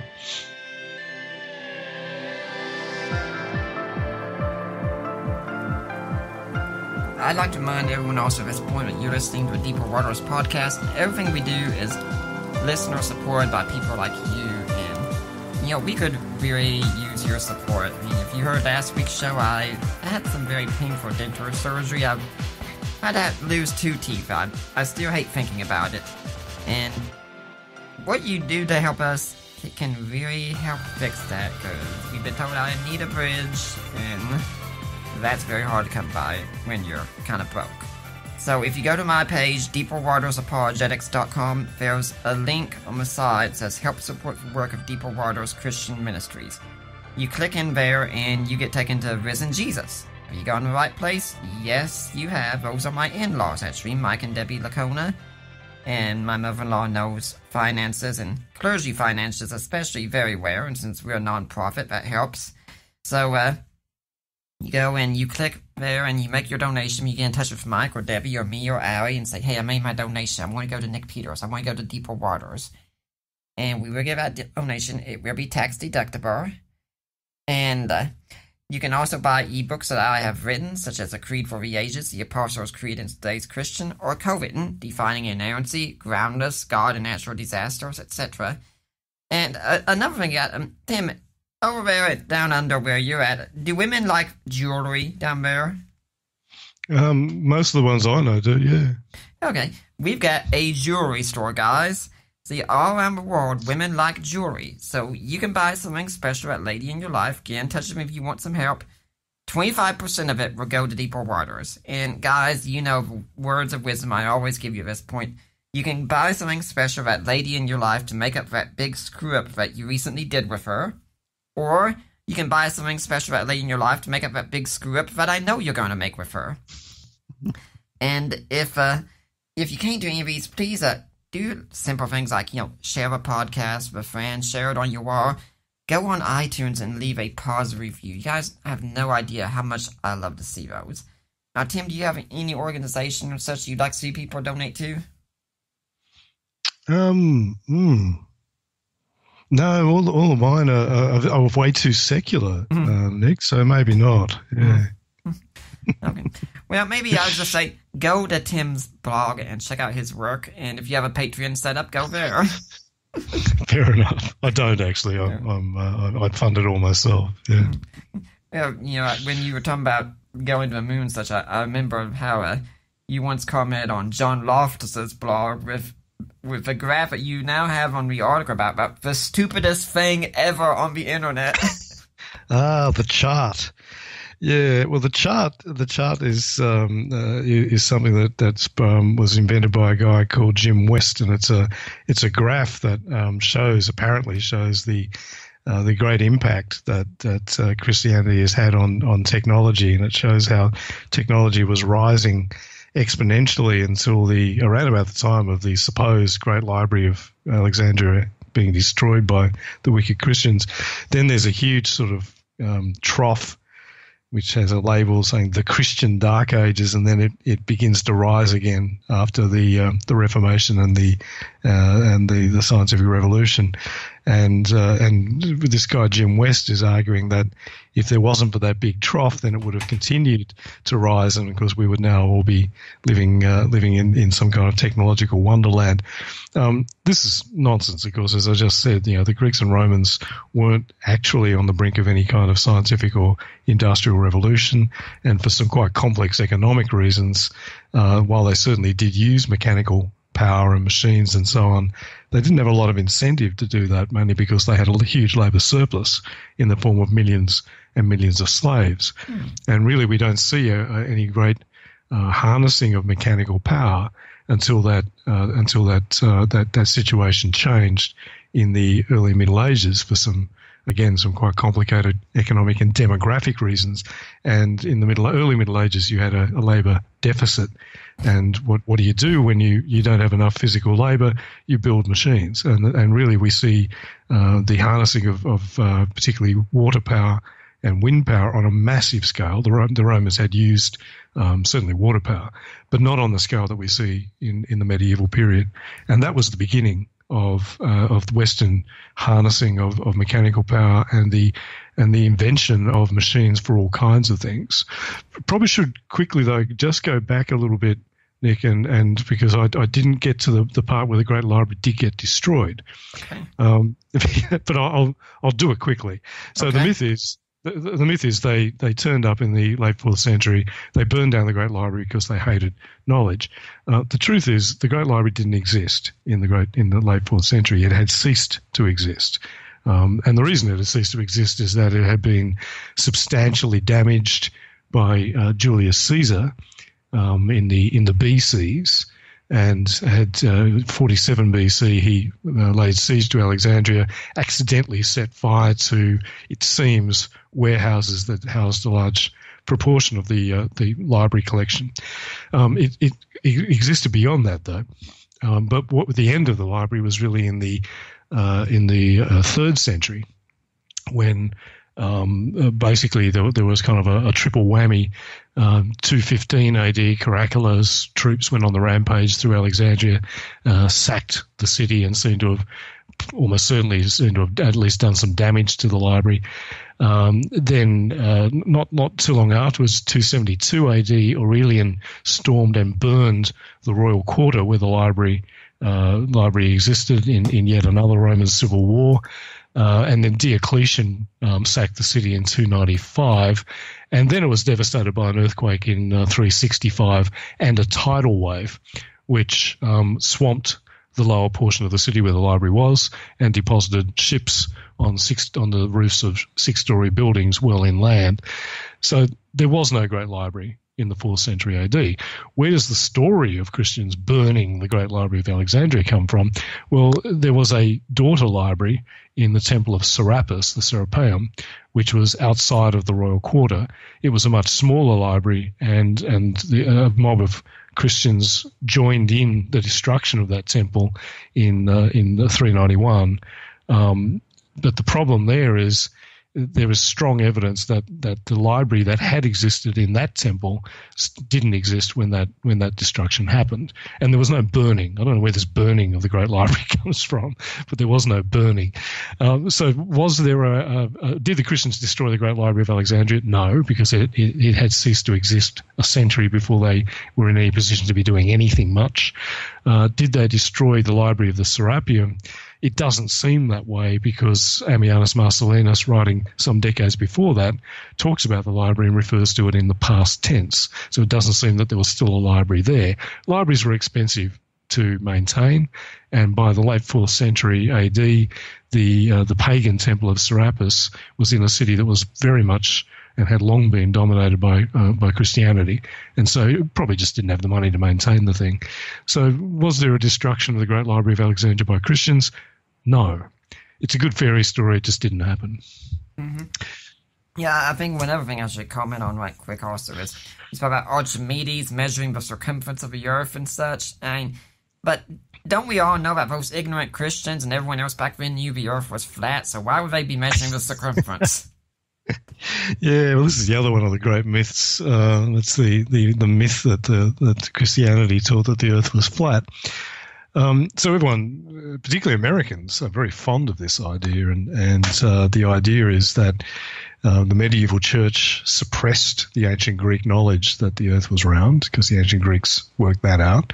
Eratosthenes, who I mentioned before, measured the circumference of the earth, and Aristotle and others talked about the arguments that show that the earth is spherical.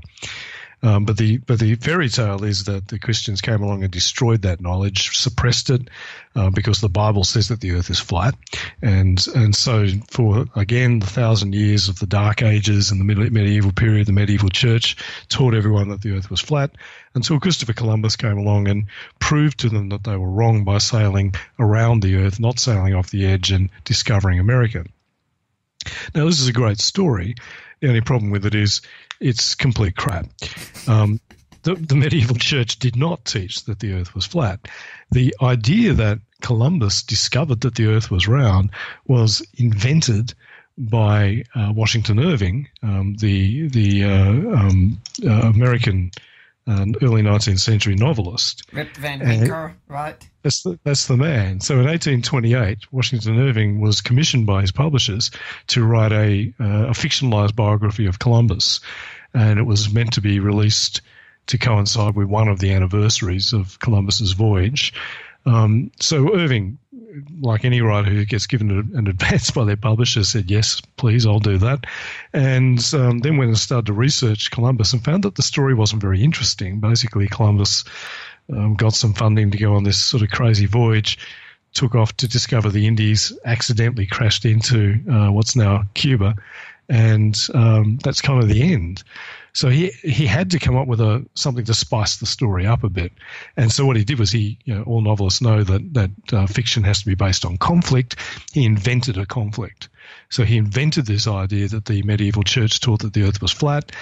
He also invented the whole, Columbus sailing to prove that they were wrong.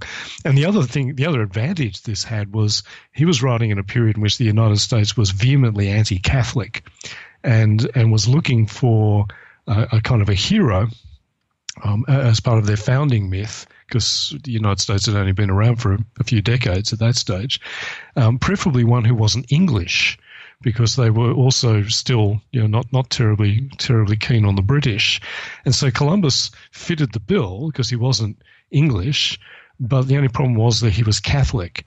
So one of the ways that this story sort of takes the curse off Columbus is by making him into a kind of a proto-Protestant, by having him come into conflict with the evil old Catholic Church. So it's a great little story, and it serves several polemical purposes. It's just complete invention. People in the Middle Ages were absolutely clear that the earth was round. One of the works of Plato that they didn't have too many of those because most of those got lost in the collapse of the Western Roman Empire, but one of them was Plato's Timaeus, and Plato there lays out a summary of the arguments that the earth was round, and people in the early Middle Ages read that and said, okay, well, that makes sense. And if we then look at writings from throughout the medieval period, early medieval, late medieval, they constantly talk about the Earth being round. And they base a lot of their calculations, a lot of their astronomy, a lot of their geography on exactly this idea. For example, they had the idea of the various geographical zones of the Earth, with the equatorial zone being hot and the northern zones being the Arctic and Antarctic being cold. That doesn't make any sense unless you understand that the Earth is round. So all the evidence shows that they understood the Earth was round. Some people try to argue, well, yeah, learned people knew that the Earth was round. The average peasant, though, wouldn't have known that.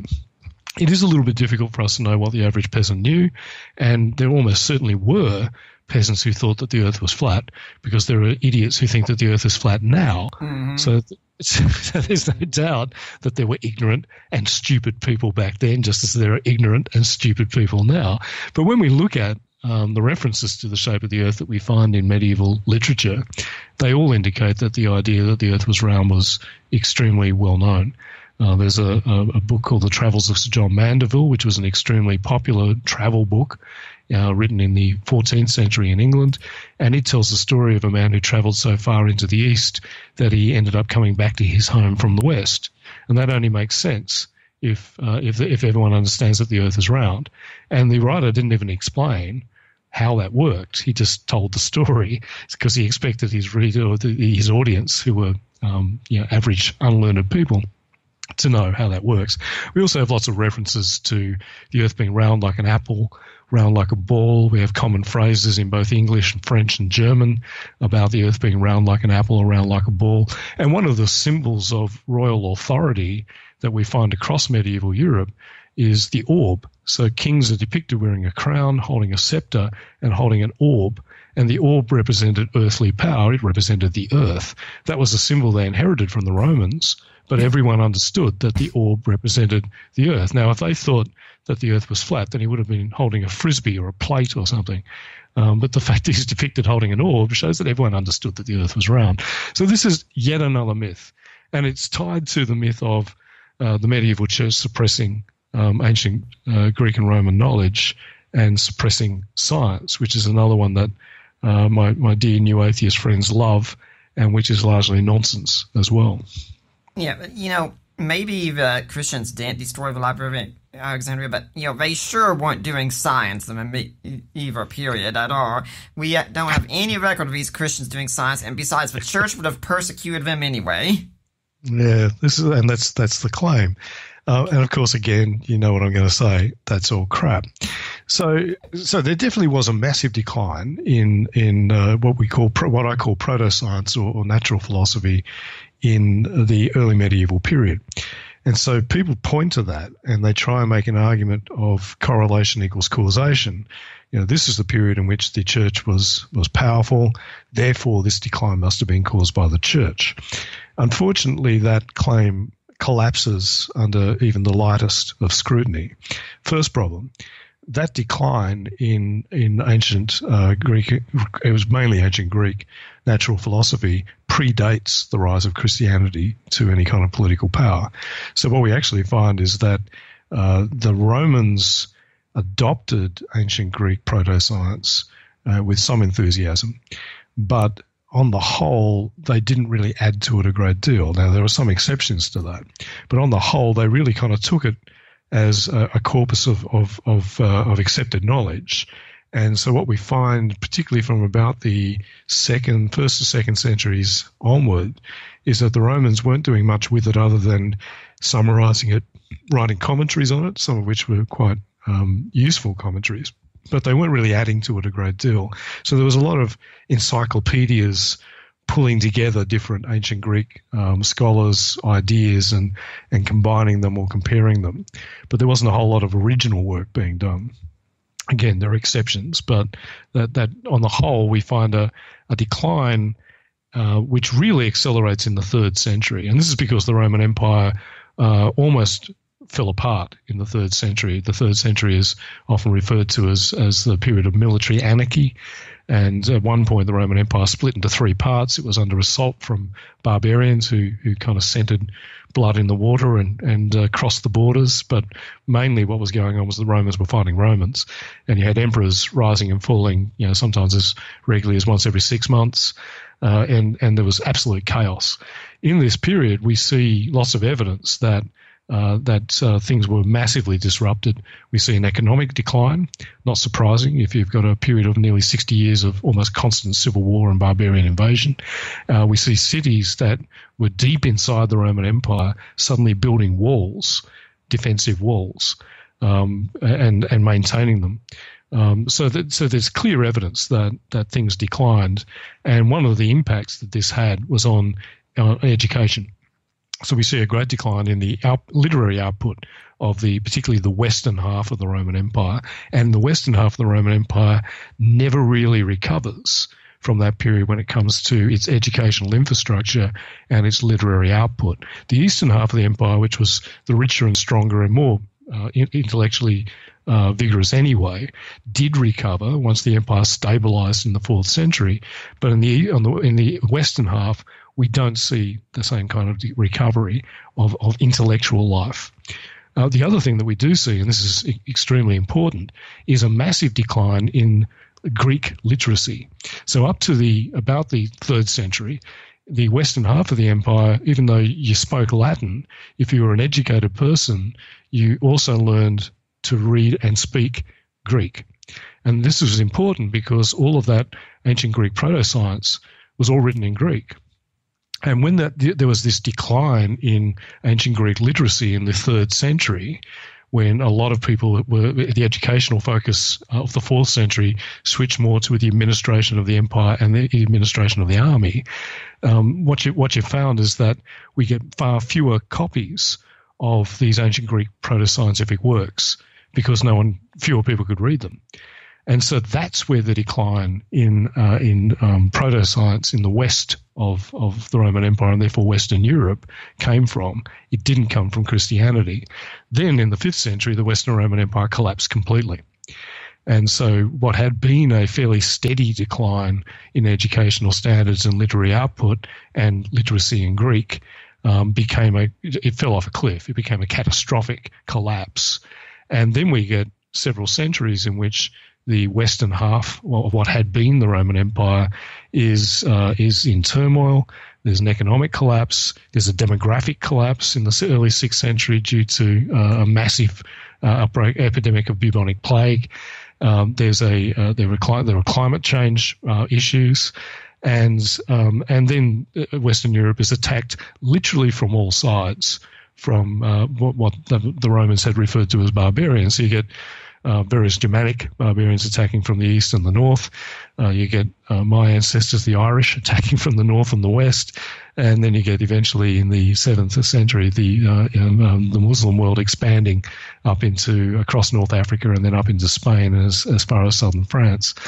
They were attacked from all sides. It took centuries for them to recover from this triple whammy of economic, demographic, and political collapse. It wasn't until around about the late 11th century that Western Europe began to recover economically, thanks to the invention of those machines I was talking about and the harnessing of new agrarian technology, which massively increased output on farms. There was a minor warming period in terms of climate, which increased the population again, and people started to think again about, well, let's go and find these books that we've lost. They knew they'd lost them. But it wasn't that the church was suppressing ancient Greek and Roman knowledge. They loved that stuff. They'd already decided that this, even though it was pagan, so-called pagan knowledge, that it was a gift from God. They called it the gold of the Egyptians, just as the Israelites carried off the gold of their pharaohs and turned it to their own sacred usage. This was the argument. We should carry off this learning from the ancient Greeks because it's a gift given to the Greeks and therefore to us from God. So they didn't suppress it. They loved it. The problem was they'd lost a lot of it. And so they referred to it what they called the penuria Latinorum, or the poverty of the Latins. They knew that there were other people out there, particularly the Greek Empire, the bit that didn't collapse, the Byzantine or the Eastern Roman Empire, and the Arab world that still had these works. So they went looking for them. And what we find is an enormous movement, an intellectual movement in the late 11th and certainly the 12th century, which is often referred to as the 12th century Renaissance, where scholars medieval scholars from Western Europe, all of them clergy, went to places like Sicily, Spain, and the Eastern Roman Empire and taught themselves Greek, taught themselves Arabic, and taught themselves Hebrew, and used the translations of these lost ancient Greek works into those languages, translated them into Latin, and brought them back into Europe. And so what we then find from the 12th right through to the 16th century is this blossoming of understanding of ancient Greek knowledge, which revolutionized the medieval world and eventually gave rise to the scientific revolution. Well, good luck, though, naming us someone who was doing science in that period, though. I'm sure you can't think of anyone. Yeah, leading questions. Yes, I can think of quite a few. Well, the thing is, if you look at the early medieval period, you won't find too many people doing anything like what we would call science, and that's because it was, as I said, most of that knowledge was substantially lost. Also, because the people in that period kind of had one or two other things to think about. When you're being attacked by Vikings one day, Irish barbarians the next, and maybe the Magyars the day after, it's a bit difficult to concentrate on making copies of Aristotle. But there really was a flowering. Once that they recovered, there was a flowering of what we would call science, and so we've got a whole range of people who are doing some very interesting stuff. Albertus Magnus, Robert Grosseteste, Roger Bacon, John Peckham, Duns Scotius, Thomas Bradwardine, Walter Burley, William Heytesbury, Richard Swineshead, John Dumbleton, Richard of Wallingford, Nicholas Oresme, Jean Buridan, Nicholas Acusa. None of these guys were burnt at the stake.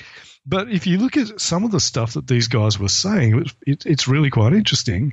There's a guy called William of Conches who was writing way back very early on in the early 12th century, and he was quite scornful of people who said we shouldn't pay any attention to what we would call science, examining the physical world, because you just have to say God did it, right? And his argument was, well, yeah, God can do anything. God could turn a cow into a tree or a tree into a cow, but does that mean that's what happened? Let's look at the physical world and use our brains, use reason to work out what was going on. So this is in the middle of the so-called Dark Ages. He looked at, for example, the Book of Genesis, where we were talking about it before, where it says that God created Adam out of dust. And he said, well, okay, but what does that mean? Does that mean God literally picked up a handful of dust and created Adam? And he said, no, this is a figurative story. Right? He's writing in the 12th century, right? This is a figurative story. And then he began to talk about, well, how could man arise out of dust?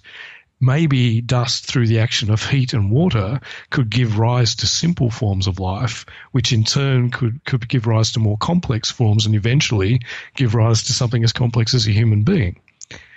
This is in the so-called Dark Ages. He's talking about evolution. I mean, obviously he didn't come up with a mechanism, and it's purely speculative. But what he's saying is it would be possible for this to happen through natural means, guided by God, but it would be possible for this to happen. Was he burnt at the stake? No. Well, he was regarded as one of the greatest thinkers of his time. If we look at Robert Grosseteste, for example, he was very interested in light. All these guys were very interested in light, and they studied optics, and they were very interested in the action of lenses and so on. But he was interested in how light travels, and he was imagining, well, maybe the universe began when a ball of light exploded outwards, and then as it cooled, it gave rise to the spheres of the planets, and then eventually gave rise to the sphere of the stars. He was obviously working in an ancient Greek-style Ptolemaic conception of the universe, but he's talking about a version of the Big Bang. And actually his stuff was actually quite sophisticated, and there's been a recent study done on his work that sort of shows that he was thinking quite mathematically when he was talking about this stuff. It wasn't just, sitting around saying, well, maybe this happened. This, again, was in the Middle Ages.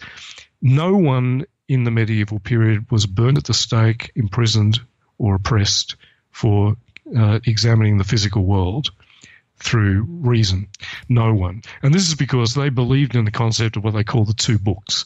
There was the book of God, and that was the Bible and the works of the church fathers. So that was Revelation, the works of the prophets and so on. And then there was the book of nature. And they believed these two books were telling the same story. So they believed that you should look at nature and you should use your God-given reason, because God is a rational God and the world is apprehensible using reason, to understand the book of nature and see how it complements the book of God. That was what they believed. So The idea that in the Middle Ages that people couldn't do that, there was no real conflict between what these guys were doing when they were examining, impetus, physics, optics, inventing eyeglasses in the process, by the way, coming up with the beginnings of a lot of our beginnings of science. There was no conflict between that and theology, because the theology was, this stuff is all part of the rational mind of God, therefore apprehend it rationally. Yep. This is why the idea that the church hated this stuff is absolute nonsense. No one burned at the stake or in prison. Hello, Galileo, Bruno, what about those two? Okay, all right. Well, these are the ones that always get brought up, because this is where the whole myth of scientists being burned at the stake comes from. So one is Giordano Bruno. So the idea is that Giordano Bruno, who was a late 15th, early 16th century, we could call him a philosopher, was a scientist, and he believed that there were multiple worlds, and that the sun was just one of many suns, and the Earth goes around the sun. He believed in the Copernican image of the universe, the model of the cosmos. And he was therefore burnt at the stake for his scientific beliefs by the Catholic Church. Now, Giordano Bruno was burnt by the Catholic Church in the Campo del Fiore in Rome in February 1599. That bit is true. Giordano Bruno was not a scientist. If you actually read his works, it's perfectly clear this guy was a mystic. And he certainly believed a whole grab bag of ideas that he kind of mixed into his mystical melange of ideas, some of which were scientific, including the idea of Copernicus's model. But he was not in any sense an astronomer. In fact, when you read what he writes about Copernicus's model, he didn't understand it. He gets basic things wrong, really fundamental things wrong. So was he a scientist? Well, the actual scientists of the time, people like Johannes Kepler or Galileo, did not regard him as a scientist, and he was not doing the kind of science that they were doing. He wasn't doing science at all. In fact, he scorned the idea of using mathematics and measurement for cosmology, and believed that using mystical insight and intuition was the way to do it. So he actually poured scorn on Copernicus for limiting himself to mathematics. So the idea that this guy was some kind of scientist is absolute nonsense. One point when Kepler was writing to Galileo, he compared one of Galileo's arguments to that of Bruno, and that was not meant to be a compliment. That was meant to be an insult. Well, a bit of a subtle dig, anyway. So they didn't regard him as a scientist, and they didn't write about him, write to him. He wasn't part of their network of correspondence. And when they commented on him being a bit of a kook. When he was executed, Kepler said, "Thank God that monster is dead." This is Kepler, the actual scientist. So he didn't believe in these scientific ideas because he was a scientist. He believed in these scientific ideas because some of them fitted his mystical conception. So I use the analogy of he wasn't a scientist. He was a bit like Deepak Chopra, or one of those New Ager guys who talk about relativity or quantum mechanics, not because they actually understand it or because they're in any way scientifically literate, but because it's kind of cool to mix that stuff in and make their mystical nonsense sound a little bit more credible. Bruno was a bit like that. The idea of multiple worlds, though, is something people often say, he came up with that. He didn't. He tells us he didn't. He got that from a guy he calls the divine Cusanus. The divine Cusanus is a fellow I just mentioned, Nicholas of Cusa. He came up with or developed an idea of multiple worlds, including the idea of aliens living on ancient alien worlds, and he was not burnt at the stake either, because he became a cardinal of the Catholic Church and a papal legate and papal nuncio, so second only to the Pope. No one cared. No one cared because it was an interesting idea, and people in this period were actually quite open to interesting ideas. Bruno got burned at the stake because Bruno believed in not just in these things, but in a whole lot of other stuff, including that Jesus was a magician and a fraud, that the Virgin Mary wasn't a virgin, and that transubstantiation in the Catholic Mass was fake. Now, you and I might agree with him on some or all of those, but that kind of stuff got you in trouble in Catholic Europe in the late 16th century, and that's why he was burned at the stake. It seems that his belief in multiple worlds was part of the reason he got burned, but it wasn't the primary reason, and his belief in heliocentrism definitely wasn't the reason he was burned at the stake, because we know that, because the same guy who tried Giordano Bruno, a guy called Cardinal Bellarmine, was the guy who tried Galileo about 17 years later. And if he had condemned Bruno for heliocentrism, there wouldn't have needed to be an investigation into the heliocentrism beliefs of Galileo. They would have used the case law, the precedent, of the previous trial. The fact that they didn't means that wasn't actually part of the trial of Bruno. We have to guess what the charges against Bruno were, by the way, because the documents have been lost. Napoleon stole them in the early 19th century, and when they were given back, a whole lot of them were missing, including those ones. So Bruno was not a scientist. He was not burned at the stake for science, and he was he's not some kind of martyr for science, despite what people try and claim. Which brings us to Galileo, I suppose. Mm-hmm. All right, so the problem with the Galileo story is, yes, Galileo definitely was oppressed for his scientific beliefs. There's no doubt about that. The problem is that was exceptional. It was highly unusual. And what people do is they kind of say, well, what about Galileo? And then they try and project that back onto the previous 1,000 years. This was really the first time anyone had gotten into some kind of theological trouble over scientific ideas, and it was exceptional because the situation was exceptional. First of all, we're talking about a period after the Reformation where suddenly for the first time, the Catholic Church was extremely jumpy about anyone interpreting the Bible without appropriate theological training. So the Council of Trent, which was held several decades before Galileo's first trial, ruled that no Catholic should interpret the Bible unless they had the appropriate theological training. It was to be left purely to experts in theology, because they saw what was happening in Protestant Europe, where basically Protestant Europe was kind of tearing itself apart over biblical interpretations, and they were trying to avoid that. So the problem was wasn't that Galileo was saying radical stuff about the universe. In fact, for most of the period before his first trial in 1616, the Catholic Church celebrated his discoveries. They took him to Rome. He met with the Pope. He met with several leading cardinals. They held a huge feast. The Jesuit order held a huge feast in his honor, gave him an honorary doctorate. They loved him. And they didn't really care that he believed in Copernicus's theory, because, well, they just didn't care. I mean, he wrote a book on sunspots that made it absolutely clear that he believed in Copernicus's model. And that was looked at by the Inquisition, who, in this period censored all books. There was a lot of control of information in this period anywhere in Europe.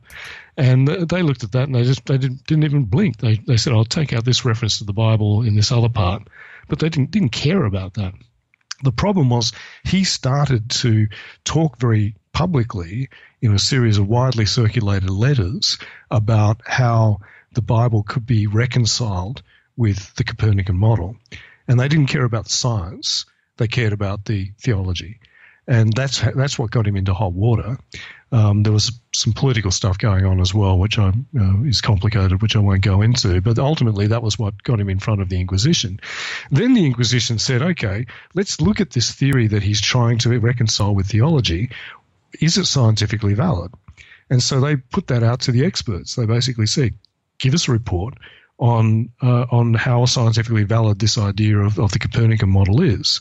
And the report came back saying directly, the overwhelming majority of scientists, of actual astronomers, reject this concept. And that was true in 1616. Now, we find that weird, but in 1616 there were still major scientific problems with the Copernican model. Not surprisingly, because the Copernican model is wrong. It's right about the Earth not being at the center and the sun being at the center, and it's right about the Earth revolving. It's wrong about everything else. And it's this huge mathematical mess of circular orbits and complex epicycles and deference and so on. It doesn't make any sense as physics. As a mathematical model, it worked. But as physics, it was just absolute gibberish. It also contradicted everything that they knew about Greek physics.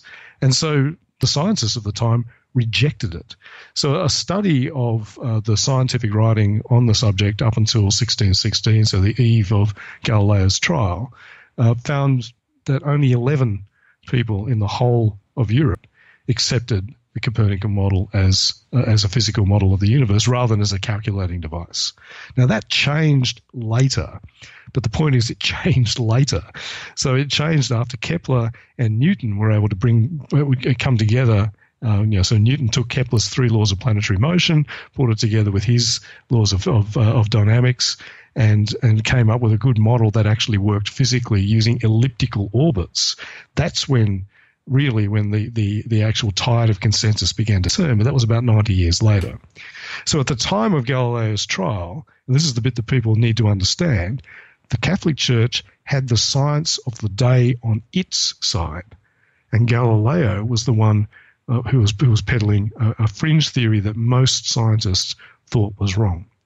So what the Inquisition said was, well, okay, your theory is absurd in philosophy, that means scientifically wrong, and contrary to the Bible. Remember about the book of nature and the book of God.